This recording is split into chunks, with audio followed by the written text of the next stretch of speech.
Welcome to the unequivocal power of blendif. Now, why would I call this the unequivocal power? That's because there is no equal tool in Photoshop to blendif. I think it's the most powerful tool in Photoshop. And if I were to have maybe my own fantasy Photoshop tool team, I would want blendif to be my number one, similar to Patrick Mahomes of the Kansas City Chiefs. Yes, I am saying that the blendif is the all-star. It's the MVP of Photoshop. And some people might disagree, but they're wrong. I'm just kidding. Everyone has a different idea of what they think about a certain tool or a certain thing that works in their workflow. And I've got no qualms with what somebody else might have more respect for, like Matt Kloskowski for Tom Brady. We'll let bygones be bygones there. I say that jokingly, but very similar to a lot of Photoshop educators, you're always going to find someone that thinks one thing is the best, primo, the top shelf. If you could have anything in Photoshop, what would it be? Well, if you ask Blake Rudis, it's going to be blendif. So I'm going to introduce you to blendif. Funny enough, I actually had a wise man once tell me, I divide history into two parts, before blendif and after blendif. And that was one of my buddies, Paul, on the F64 Academy YouTube channel. While that is a funny quote, it's pretty realistic for me. Once I realized what blendif could do, I was able to build an entire panel for Photoshop just off of blendif alone. So let's get into it. I know I've talked it up. Now I got to make you think that blendif is the most unequivocal tool in Photoshop. So here is an example image I'm going to show you. What we see here is we see our highlights or our whitest whites at 255 and 0 on the left-hand side as black, and then 128 is in the middle. And I've put some values here of 287, not 287, but 287. And that's so I can show you how blendif works. There is no rhyme or reason to those two numbers. It's just what I decided to go off of. Now I also have some images at the top that are black and white images because you're going to see how this works. And it's easier to see that on a black and white image than it is on a color photograph. Now, the layer that I have on top of this, it's going to be my example image, is very strong and powerful, this bright magenta, but this helps us see exactly where our blendif is going to take place. And there's a tip that I'm going to teach you with blendif that will help you see things better. And I use the color magenta for that because the color magenta does not really exist that often in our photographs at all. So it's a good color to use. So I'm going to put this on top of here and we'll talk about what blendif is. You've probably heard of things like masking. You've probably heard of things like opacity. You've probably heard of things like fill. Basically what blendif is, it's a combination of masking, specifically luminosity masking, and things like opacity. Okay, now opacity can be used with this and so can masks. But I'm going to show you why I think blendif is the most powerful in a series of examples here, and even show you the difference between using blendif and using a luminosity mask. So if you understand luminosity mask, I just want to say that word because you might look at this and say, this is very similar to a luminosity mask. Okay, so let's dive in. What I have here is an example that says underlying layer, and then this will say this layer. I'm going to explain blendif in its two different parts by the underlying layer and this layer. Now I'm going to do underlying layer first because typically the way I use blendif, and almost always the only way I use blendif, is with the underlying layer. So to find blendif, you're not going to see it over here where your opacity is. You're not going to see it where fill is. You're not going to see it in select or color range or any of your selection tools. And the reason why is because blendif is actually what's called a layer style. So let's double click this. Your layer styles in Photoshop are where you control things like your bevel and emboss, your stroke, your inner shadow, your inner glow, and you're thinking, Blake, why are you showing me this? These are things that typically graphic designers would use, and you're correct. Most landscape photographers and portrait photographers are not going to use bevel and emboss. They're not going to use contour, texture, stroke, or any of these things. So there's almost no need for someone to double click on the outside of a layer to go into the layer styles. And what you're going to see here is that they've taken one of the most powerful tools and they've hidden it from us. Why has Adobe done that? I have no idea. They could very easily make this a little floating panel out here, but maybe one day they'll listen. So what this is saying is that blendif gray. So the values that we have here are 0 to 255. Now I said we're focusing on the underlying layer first. I spelled underlying wrong here, but that's okay. We're focusing on the underlying layer first, not this layer. So what I want you to say is, instead of blendif, I want you to say the words protect. Protect the underlying layers 0 to 128 value. Protect the underlying layers 255 to 128 values. And now we get to move these sliders and see what happens. So when I say protect the underlying layer I'm going to move this over here so we can actually see this on our image here. I'm going to move this slider over. I'm protecting the underlying layer's shadows until we get to, let's say, our first zone here, which is actually 24. Okay, so I'm protecting the darkest dark areas of the image below from receiving this effect of this magenta nasty wash of color that we have on this image. As I move it over, let's go to 128 because 128 is our middle value. So we're basically saying, hey, protect the underlying layers, shadows through the midtones from getting this ugly magenta color. Okay. Now, when you look at this, you're probably saying, well, Blake, what's so powerful about this when I look at these selections that it's making and it's got such a hard edge on there? You know that if you were to use that in something like a luminosity mask, or even any mask for that matter, that this would be so hard edged that there wouldn't be a good blend between the two. That's where they have developed this thing called the Alt or Option key.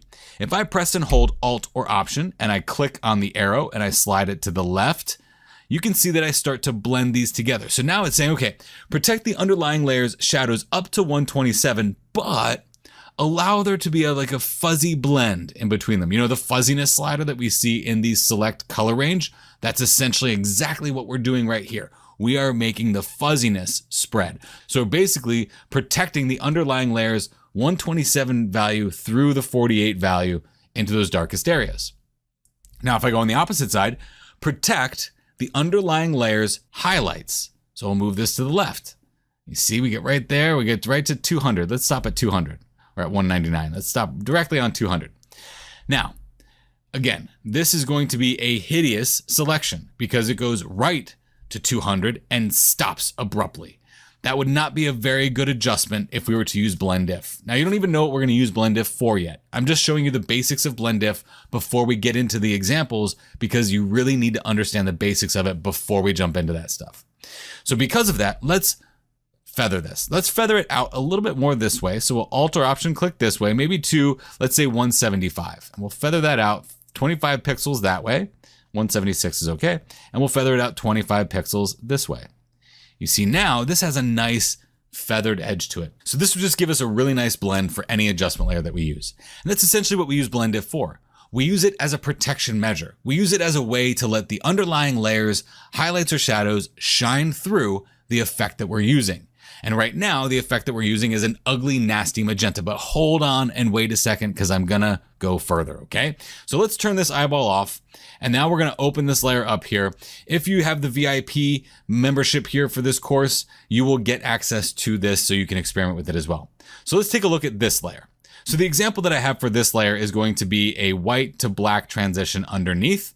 And then this layer example, I've got a black to white. This will help us kind of see things as we use it. So I'm going to double click this. Blendif this layer. Well, that doesn't really help. We're going to say remove from this layer. So this one was protect the underlying layers. This is remove from this layer. So remove the shadow areas from this layer and let the underlying stuff shine through. Okay, so you can see we can get this to that 128 mark that we have on here. We have a different value here for exactly what this magenta is, where 128 actually is. It's actually right there. But we'll press Alt or Option, and we can feather that over and get a good, nice spread. I don't typically use this layer unless there's absolutely positively a shadow or a highlight or something that I want to remove from this layer. For the most part, 95% of the time, when I use blendif, I'm using it with the underlying layer, and I'm actually using it in gray. Now, there are some instances where we're going to use blendif red, green, and blue, which are the red, green, and blue channels, and I'll show you that in an example to come. But let's talk about this layer again. Remove from this layer. We want to remove the highlights from this layer. We'll go all the way over like this. We're removing the highlights from this layer. We're going to stop right here, press Alt or Option, and then get a nice feather and spread, okay? So when it says this layer, and we're selected on this layer, remove the shadows from this layer, remove the highlights from this layer. When we're looking at underlying layer, where we want the stuff that's in the underlying layer to shine through, protect the underlying layers, shadows, protect the underlying layers, highlights. So you might be saying, well, okay, we've got shadows, we've got highlights. Where in the heck do we get our midtones, Blake? Well, that's a great question if you were asking. So let's double click this. To get to our midtones, you simply just take your highlight slider, move it past 128, take your shadow slider and boom, move it past 128. Okay, so now what this is saying is that we are protecting our mid-tone areas from receiving this magenta ugly color. Now again, you can still Alt or Option click and move it this way. You can still Alt or Option click and move it this way. So we're essentially saying we only want this magenta effect to happen on our underlying layers shadows and underlying layers highlights. Alternately, you can also ensure that only the shadows get the option for this magenta. We can move it this way, Alt or Option to feather it, and then move it this way, Alt or Option to feather it. And now what we have here is we have a selection for our midtones to receive this effect. So this is one of those things that I could tell you all day long on this practice example, how this works. But you will not understand this until we actually do some deep dive into blendif and how it can be powerful in your workflow. So I'm going to close this one out. Actually, I'm not going to close it out because I might need to use this in the future. I'm just going to minimize it. And I'm going to go to my next example. Now, this is going to be our noise reduction and sharpening example. Okay. So with this noise reduction and sharpening example, if you've ever reduced noise or sharpened, you'll know that when we're reducing noise, we want to make sure that our noise reduction is typically only happening in our shadow areas. And then alternatively, when we're sharpening, we want to make sure that the sharpening is only happening in our highlight areas. At least that's how I do it, because I don't want my noise to get any sharpening, and I don't want my highlights to get noise reduction, because typically the only areas where I see problems with noise reduction are going to be my shadows anyway. So let's go and zoom in on this image, and you'll see that we have quite a bit of noise in this image. So I'm going to leave it right here where I've got a good selection of what would be detail and what would also be shadow about right here. Okay, so I can see some shadow, I can see some detail, I can see some highlights. So what I'm going to do is I'm going to duplicate this by pressing Command or Control J, and I'm just going to use the native functions inside Photoshop. And people are like, oh my gosh, you're actually going to use noise reduction and sharpening in Photoshop? Yes, because when you use it with blendif, it's actually really powerful. So with this, I'm actually going to take this to a certain extreme. So most people wouldn't do any noise reduction to this extreme, where they're taking the strength to 10, they're not preserving the details, and they're bringing the reduced color noise all the way up. Now, I actually kind of appreciate what's happening in some of these shadow areas when we do this. We're actually going to bring some detail up a little bit more in this. Maybe not that much, about right there. We aren't going to necessarily need to sharpen those details, maybe just a little bit. But this would be about the noise reduction that I'm going to do. It's really just, I want a strength of 10, and the other settings aren't really that important, because between what I'm going to be using for blendif and what I'm going to be using with opacity, these aren't really going to make that much of a difference. Actually, in my noise reduction, I want it to be kind of nasty. I want it to be kind of ugly. I'm going to use it to my benefit. So I'll press OK. So after we run the noise reduction on here, you can see that this is a really, really strong noise reduction. So much so that if we zoom in here, some of these things actually look like they're part of a painting, right? Like it's really bad noise reduction. This is like old school Photoshop noise reduction or Lightroom circa 2009 noise reduction, okay? But this is where the power of blendif comes in. We know that we only want this noise reduction to happen on our shadows. So watch this. I'm going to double click this. I'm going to go into the underlying layer because I want to protect the underlying layer's highlight areas. I don't want this noise reduction to affect the midtones, which is 128, through the highlights. I only want it to be in the deepest, darkest areas. You can already see where this is affecting, okay? So we'll move this down to right here, press Alt or Option, feather this over so we get a nice smooth blend, and then we'll press OK. Now look at the before and the after. That is only happening on those shadowy areas, and it's happening very strong. That's where something like opacity comes in, but I want to show you something before we do that. Now, how do we know exactly where we are affecting with that blendif? Well, we don't just by looking at it, to be honest with you. You couldn't even say, Blake, can you tell me where this noise reduction is happening? I would say absolutely not. I have no idea. But if I double click on this and I go into the layer styles again, you're going to see an option here called color overlay. So I'm going to click color overlay. Now, right now it's set to a bluish color. I'm going to make this not blue. I'm going to make it magenta and make it really bright. I'm going to press OK. So right now with my current blendif settings, I thought that I was just really targeting my shadow areas. Well, as it turns out, I'm really strongly targeting some of my midtones as well. So I'll go back up here to where it says blending options, and I'll make this a little bit more strict towards those shadow areas and move it down just like this, okay? get a nice smooth blend in there so we get a nice smooth transition. And now I know exactly where that noise reduction is happening. You know where it's happening? In the magenta areas. Now I have two options here. I can either turn this off right here, or I could press OK on this. And now if you see here in the effects, I have the option to turn this on and off. So I always know right now where my noise reduction is happening. And I always know exactly where it's happening. Now, sometimes we can go into Adobe Camera or Lightroom. We can do noise reduction. We can put that little cute little mask on there, but it's not nearly as effective as knowing exactly where this stuff is right here with blendif. Now, I did say that if we zoom in on here, we might actually need to drop this opacity just a little bit to make sure that some of that detail that we have in the noise area actually pops through. And that looks really good. If we go into these really dark shadowy areas, we can see where that noise was drastically reduced right here. Now, when we turn that color overlay on, that also affects the opacity. You see that? So as we drop the opacity, you can see just how strong that noise reduction is going to be when you turn that color overlay on and off. This is where things get really awesome with blendif. So we're going to double click this. We're going to call this noise reduction. And I'm going to show you another one again, because what do we get when we show repetition? We get it ingrained. It's called muscle memory. So I'm going to duplicate this by pressing Command or Control J. I'm going to move this to the top and do my sharpening on top of my noise reduction. So I'm going to call this sharpen. Okay. And in my noise reduction, I can actually turn that on. So it'll be sharpening things that were in the noise reduction. Okay. We'll go up to filter. We'll go to sharpen, and we will go to something like smart sharpen. We could use unsharp mask for this. We could use just about anything that you use for sharpening. I'm just going to use smart sharpen because it's easier to see here. And just like I said before, we can actually take this sharpening to an extreme. So even if this is at 200% sharpening with a radius of 1 pixel, and even some little slight noise reduction at 10%, we're actually pretty good with this. I know it's a very strong noise reduction or very strong sharpen here, okay? But we're gonna do something here that's gonna make this only affect our midtones and our highlights. So let's press OK. So like I said, this is really, really, really sharp. I actually don't even like this sharpening on here at all. Let's look at the before and the after. Ooh, that is really bad. But that's okay, because I like to take things to the extreme and then pull them back. Now, I can't do that with my real life, driving 200 miles an hour on my motorcycle. I don't have a motorcycle, but, if I was like James Dean and cool and stuff, maybe I would.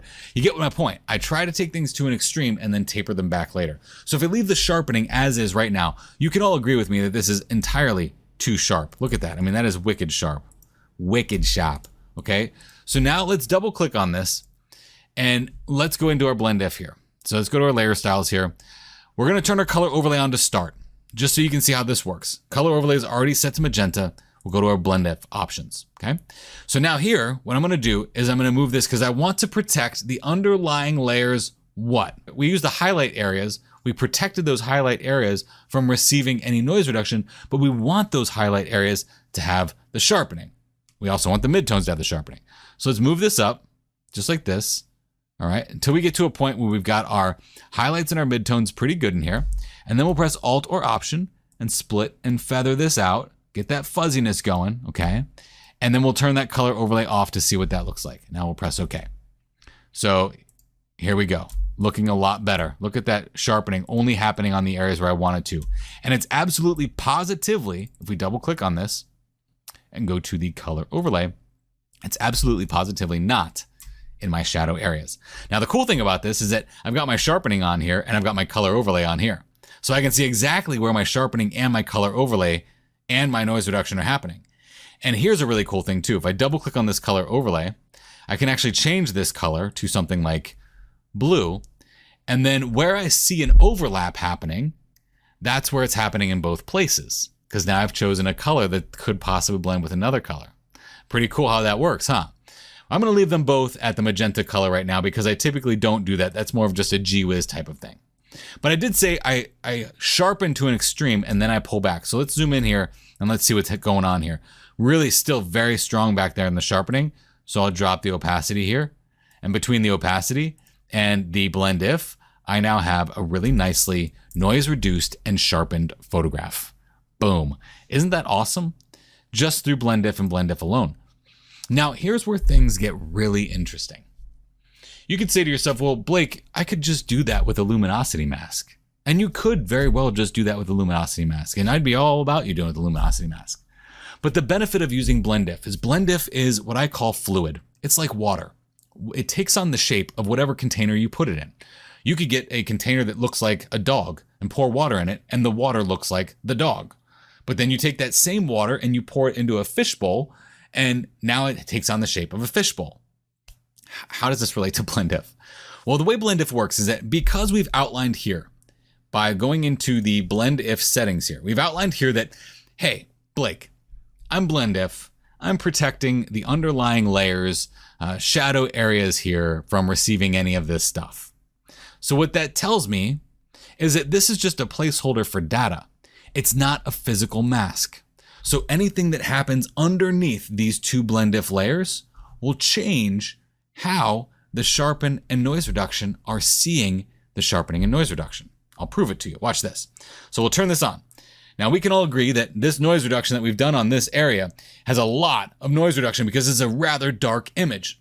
But what happens if you say to yourself, oh man, I really wish I would have brightened this image up a little bit from the very beginning. But if I do that, all my noise reduction and sharpening stuff's going to be thrown off. Well, that's mask thinking. That's not blendif thinking.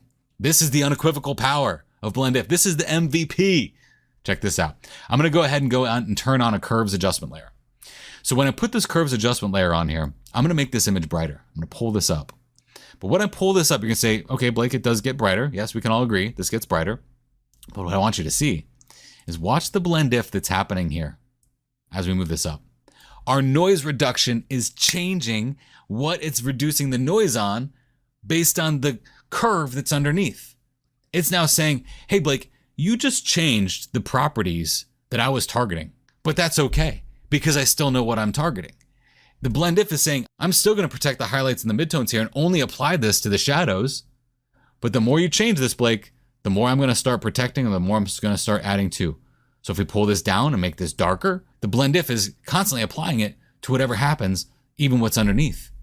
So even if we're doing a non-destructive workflow and we're working from the bottom up and we have to go back, what's happening in blendif is still staying there. Now, if we were to do this with something like a luminosity mask, we would have a physical mask here. And because we'd have a physical mask here, we wouldn't be able to change that. We would be stuck with whatever that mask was for the shadows. We'd be stuck with whatever that mask was for the highlights. We don't have that problem with blendif. It truly is unequivocal. There's nothing more powerful than this. And I'll prove that to you. So old school, way back in the day, let's talk about custom sky replacements. Now, I know that Photoshop has a new tool called sky replacement, and you can replace the sky in a jiffy. But I want to teach you what's going on behind the scenes there because it is really powerful. And I'm going to show you how you can use blendif, combining it with something like a mask as well. So this is an image that I took recently at Acadia National Park. Many people know this lighthouse here. And the problem with this is that I don't have a very good sky. So I have another picture here from another East Coast beach, Bethany Beach in Delaware, my hometown, not Bethany, but Delaware, my home state anyway.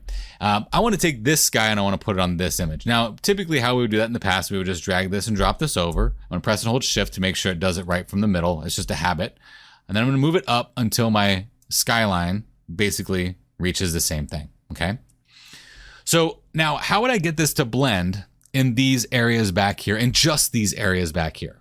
You would think, well, Blake, you just taught us highlights and shadows, but will that really work with this? Well, let's see. Let's double click this. We're going to use blendif to try and put this sky into the background. I'm going to see if I can protect the underlying shadows grays. Now this almost works pretty well here because the highest highlight area does tend to be that background that's happening back there. So this could help, but let's go into blendif blue. We'll go back to the blendif gray here in a second. We go to blendif blue. And what I want to show you here is that on this side, we are actually protecting the underlying layers, yellow areas, because yellow is on the opposite side of blue.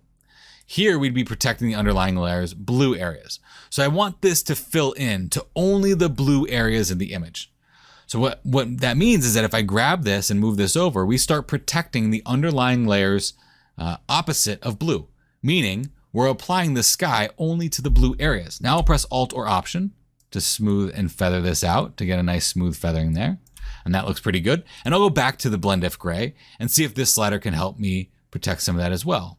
Not quite as well as we do with just the blendif blue.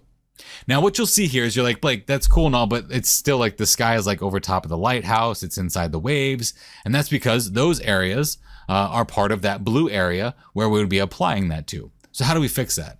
Well, we could do a combination of masking with blendif. There's nothing that says we have to use blendif and blendif only. So what I'm showing you here is the old school way of making a really good and accurate sky replacement. So let's do this. Let's go ahead and click on this background layer here. We're going to go to select and we're going to select sky. Now, when we press select sky, it's going to make a selection just for our sky area. Then we can go back to this layer. Once we click on it, we can make a mask. And now you'll see that it's blocked out all of those areas down below. So between using blendif blue and a mask, we have made a wonderful sky replacement. Now, why would you use this if you can use the sky replacement tool? Well, there are some times that the sky replacement tool is going to fail you. There are other times when the sky replacement tool is not going to do a very good sky replacement for you. And I've found that multiple times since the new sky replacement tool came out. I've often found myself going back to some of the basics here and using these techniques, blendif blue plus a mask. Luckily, the new select sky is available to us, so I can just select the sky on my own and put that sky back there with the mask. Now I can drop the opacity on this a little bit to let some of that underlying blue shine through, and we have ourselves a really great sky replacement here that actually matches pretty well because we dropped the opacity to let some of that previous sky kind of shine through. Now I know I went kind of fast through that, so let's double click this and I'll explain a little bit more what this blendif blue stuff is, okay? Now, how did I get to this point where I knew that that would be able to work? Well, I can't say that I really did know exactly that it was going to work that way because what I do here is I just grab the sliders and I move them, okay? Grab them and move them. If you don't know exactly what's going to happen, experiment. It's awesome when you do. It's awesome because a lot of people say, well, Blake, if I had this image here, what exact blendif settings would you use? I'd say I have no clue. But what I do know is that I would open up the image, I would put the two layers on top of each other, and I would just start slamming sliders all over the place to see what would happen. And that's exactly what we do in this case. We might not be able to know exactly what's going to happen here, but if we experiment, we'll do a much better job. What I do want to show you here is that the sky that we're seeing back here, you might say, well, that select sky did a good enough job that we don't need to do that anymore, Blake. Well, look right here on the trees. Actually, I'll turn a color overlay on this, okay? And watch what happens as we move this slider over to start ensuring that this only goes to those blue areas. You see how those trees actually get selected a lot better now? Much better than just what the select sky did, okay? So that's why I use this the way I use this, because I get surgical precision with where things are placed. And one of those things that you want surgical precision on is going to be vignettes. So let me show you how to do this on a vignette and why I would use blendif with a vignette. Okay, there are many ways that you can make a vignette on your photograph. You could go into Adobe Camera Raw in Lightroom. You could make a gradient layer on top of this, or you could just do the old school method where we just fill it in with black, Shift F5. We fill this whole thing in with black, and then we just get a little creative here. We get our brush tool, B for our brush tool. We get a really large brush. I'm going to use one of these soft edge brushes that's the whole size, 5,000 pixels and all. And I'm just going to start brushing here with a mask on here, okay, with the color white, with the color black on that white mask. And I'm going to go a little bit down here, a little bit over here, and kind of make a custom little vignette that is a little bit better than what I would get in something like Adobe Camera Raw or Lightroom. Just a nice little mask here. And I can go a little bit more in here on the sides, just like that. Okay.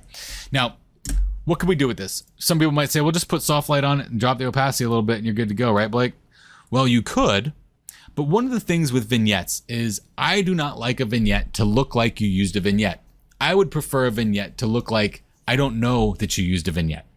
So if we look at the highlight areas here, I don't like it when a vignette covers a highlight area. Look at the before and the after. When a vignette covers a highlight area, it narrows us in so much, and it also creates what's called tone compression, where you're overlaying a lighter gray tone on top of a white tone, and it looks like old school HDR nasty tone compression. That is a technical term. So what I'm going to do is I'm going to double click this, and we're going to go into blendif. My favorite. Oh gosh, I love this. I love this so much that when I open it, I get excited, and I've been using blendif for like 8 years, okay? So I'm gonna go into the color overlay and turn that on so you can see exactly where this vignette is actually placed. A lot of times when we do a vignette, something like Adobe Camera Raw, Lightroom, wherever it may be, we might not know exactly where that vignette is gonna be, but I do because I'm using blendif and I'm using layer styles. So in the layer styles here, I want to protect the underlying layer's shadows from receiving this black effect. Because why? Because it looks like tone compression. So let's move this to the left, and we're going to start protecting the underlying layer. Look at that waterfall down there. We're protecting the underlying layers, highlight areas, all the way through the midtones into the deeper shadows. We'll press Alt or Option, split and feather this so we get a nice smooth transition so no one's the wiser. And then we turn that color overlay off. And this, folks, is probably one of the best vignettes you will ever see. Why?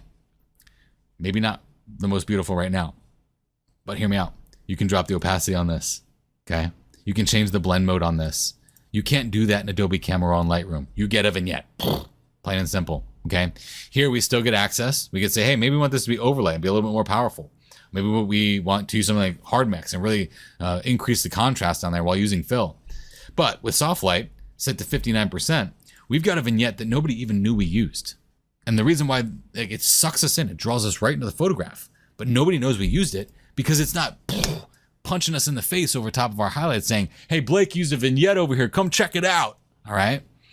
blendif is awesome for this. And let's double click this so we can see exactly what this is doing now after adjusting those opacity settings. Okay. We see exactly where it is in this magenta. We know that we have zero vignetting happening over top of the waterfall and the sky, which is where I want people to be drawn in from and where I want them to be poured out of. Okay.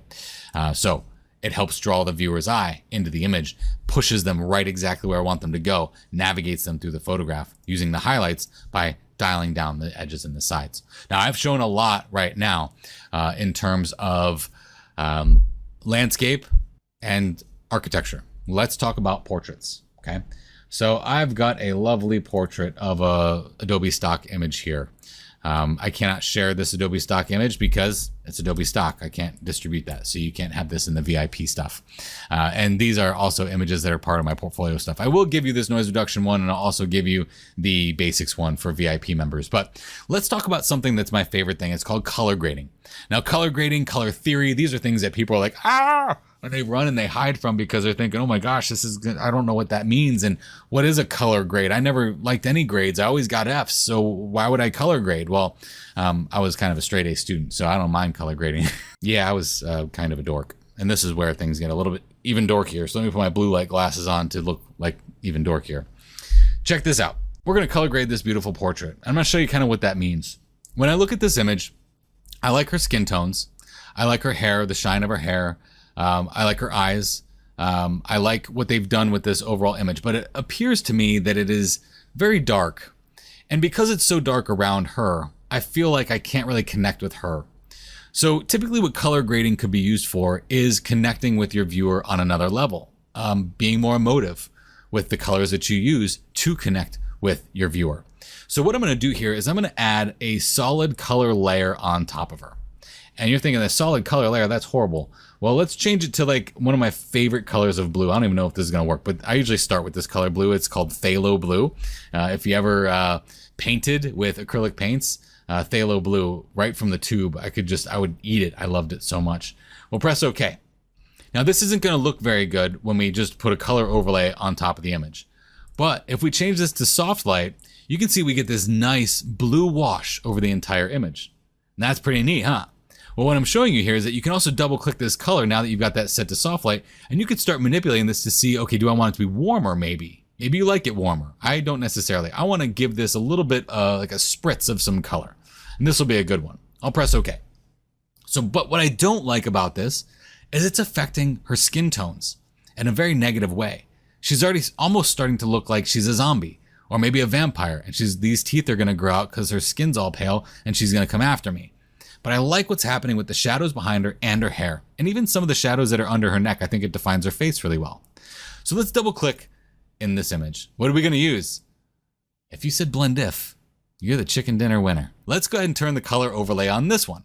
Now, when we turn the color overlay on this one, I don't want to confuse you here, but the color overlay here, this is a color overlay within this layer. Okay, it's within the properties of the layer. And this is only for us to be able to see exactly what is happening with our blendif. So I'm going to go back to the blend options, and I'm going to move this from the shadows. Well, that's not it, but you see we got a good target on her face, right? So let's flip this idea. I told you that sometimes I come in here and I just slam sliders, right? Well, let's slam it this way now. Okay, I like the reaction I'm getting here, okay?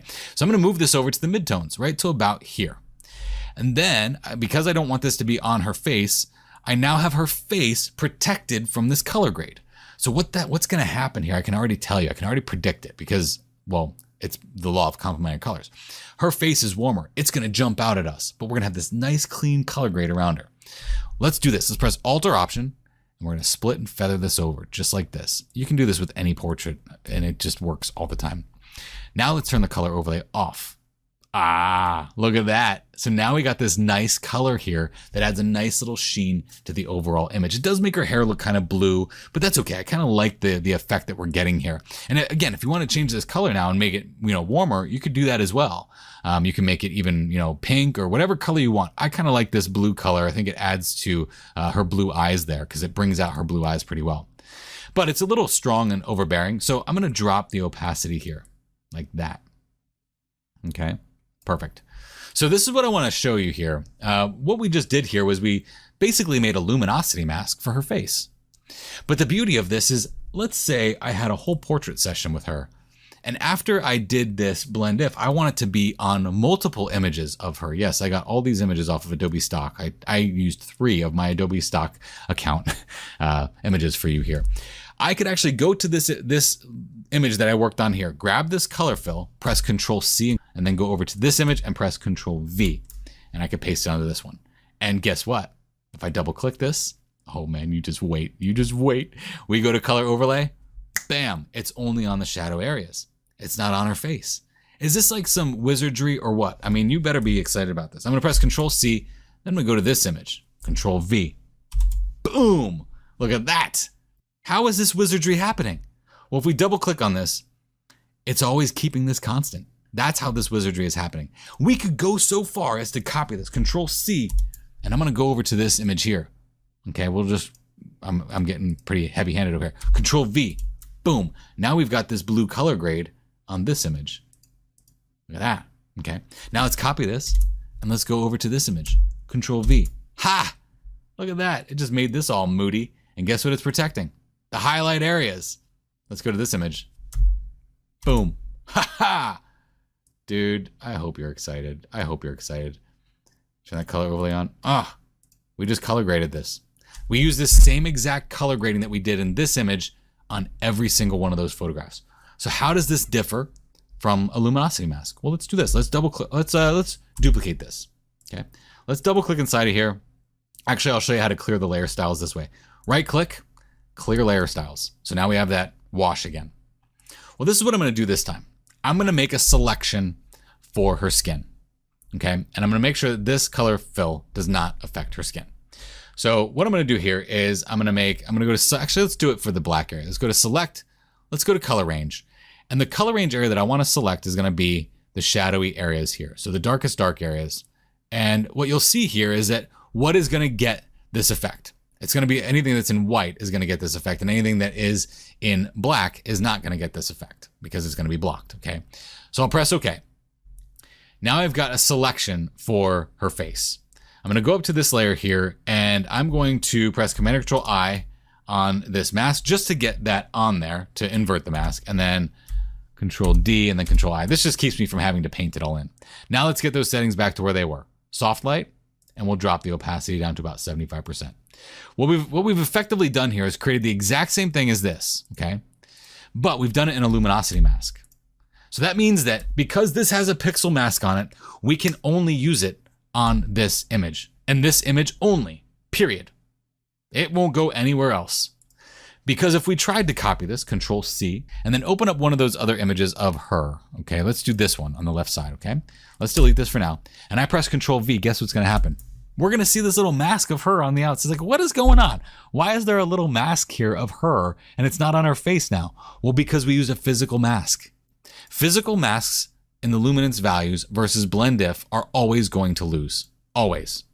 Because we cannot copy this from image to image to image now. We are stuck and we are confined to this little pixel area that we chose to be her face because we used a luminosity mask.